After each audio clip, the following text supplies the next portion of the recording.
In the 13th century BCE, the Eastern Mediterranean was an oasis of high culture, developed agriculture and craftsmanship, and intense trade. These were flourishing Bronze Age countries that had divided the region among themselves. The Minoan civilization in Greece, with its palace complexes without walls, labyrinthine structures, and a grand fleet, had the bull as its totemic animal.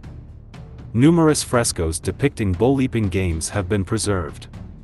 Only with the arrival of the Dorians on the ruins of the Minoan civilization did the legend of the Minotaur, a man with a bull's head, living in the labyrinth, who, according to the myth, devoured people, emerge. On the other side of the coast, the legendary city of Troy was located, along with other lesser-known city-states. Behind them stood the powerful Hittite Empire, where women enjoyed rights unparalleled in the ancient world. The Greeks even believed it was the land of the Amazons. The Hittite Empire held an exceptional monopoly on a monumental invention, the secret of iron smelting, considered a state secret. Below, we see Babylon stretching between the Tigris and Euphrates rivers, and in its main city, Babylon, the tallest tower of that time was built. Babylon became an international center for communication and trade, and its language became the language of international communication, similar to modern English. Babylon was known for its grandiose buildings. City-states developed in the territory of Syria, engaging in trade and exchanging metals with other regions. Egypt was known as the breadbasket and a state on which other countries relied during periods of famine. Cyprus was famous for its dense forests where metals were smelted and exported by sea. Bronze was also produced from local copper and imported tin, which was brought from distant lands. However, it seems that the future was deceptive. Warriors in those times hardly engaged in large battles, and the last major confrontation between the Egyptians and the Hittites in 1274 BCE ended without a clear winner. Both rulers returned to their lands and claimed victory, erecting monuments in their own honor. Soon after, individual cities began to develop, increasing their influence. For example, the city-state of Ugarit, located in present-day Syria, was the largest transit point connecting maritime and overland trade routes. However, as the poet said, nothing is eternal under the moon, and illusions shattered. From 1206 BCE, a period began when Bronze Age states faced sudden attacks. The people in question belonged to various ethnic groups. Some of them were Philistines, who later established Palestine, Jordan, and Sardinian immigrants. Phrygians came from the Balkans, Tyrrhenians from northern Italy, and together with them, archaic Greeks, Achaeans, and Danans joined the incursion. The Egyptians conventionally referred to this coalition as the Sea Peoples, as the invasion began from the sea for them. The barbarians, as the Egyptians called them, entered their service, traded, and appeared and disappeared, not posing a significant problem until they mastered iron production. Perhaps their iron weapons were not more durable than bronze, and the manufacturing technology was primitive, most likely similar to the spears of Mao Zedong's era. Moreover, iron was not so widespread as to arm thousands of soldiers. The secret of iron production, as we recall, was kept by the Hittites. Nevertheless, the Sea Peoples had enough of it. With their cast spearheads and long iron swords, their combat power sharply increased, and they immediately sought revenge on their civilized neighbors, without any specific provocation. Simply put, when you become too powerful and wealthy, the amassed wealth must be shared with your neighbors.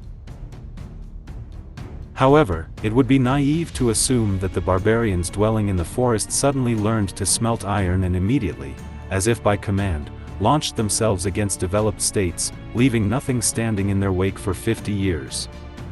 Although they had made attempts for centuries to plunder more advanced neighbors, it did not acquire a destructive character. So what happened? The supervolcano of Santorini tore the island of Thera apart with a colossal volcanic explosion. According to modern estimates, the eruption's power was comparable to 200,000 atomic bombs dropped on Hiroshima. The sounds of the eruption were heard thousands of kilometers away. After the eruption of ash, lava, and gases, the volcano collapsed into the sea, leaving behind a submerged caldera surrounded by a ring of islands, forming the present-day Santorini archipelago. As a result of the caldera formation, a massive tsunami wave, reaching heights of up to 100 meters and speeds of up to 200 kilometers per hour, struck the densely populated northern coast of Crete, wiping out everything in its path. However, Crete did not risk disappearing completely, as volcanic ash clouds not only spread over the Aegean Sea basin but also reached Egypt and Anatolia.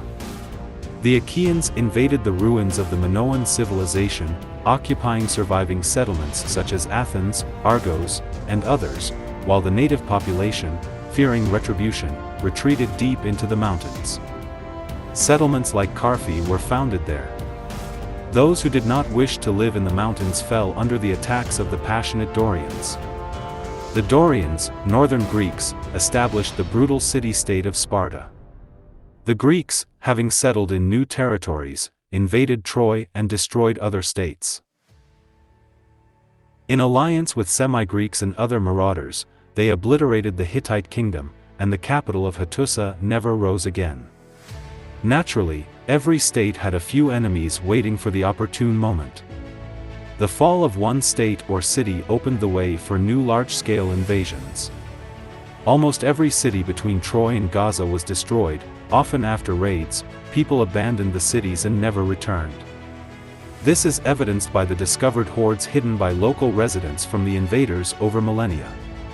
The destroyed cities, once prosperous states, now lie in ruins. Throughout these years, the Egyptians stubbornly fought back. They underwent military reforms and recruited armies from Nubians, Libyans, and other barbarian tribes. Essentially, they ceded the Nile Delta to them, which the barbarians immediately tried to settle. With the almost instantaneous decline and demise of the states in the eastern Mediterranean, the economy perished, and the ecological niche was exhausted. There was no more plunder to be had, trade came to a halt, crafts ceased to prosper, and the coastlines emptied. Pirates had to seek sustenance on land and suitable places for settlements. Frightened and half-starved people in the mainland sought protection. Many of them could be enslaved, but to whom could they be sold?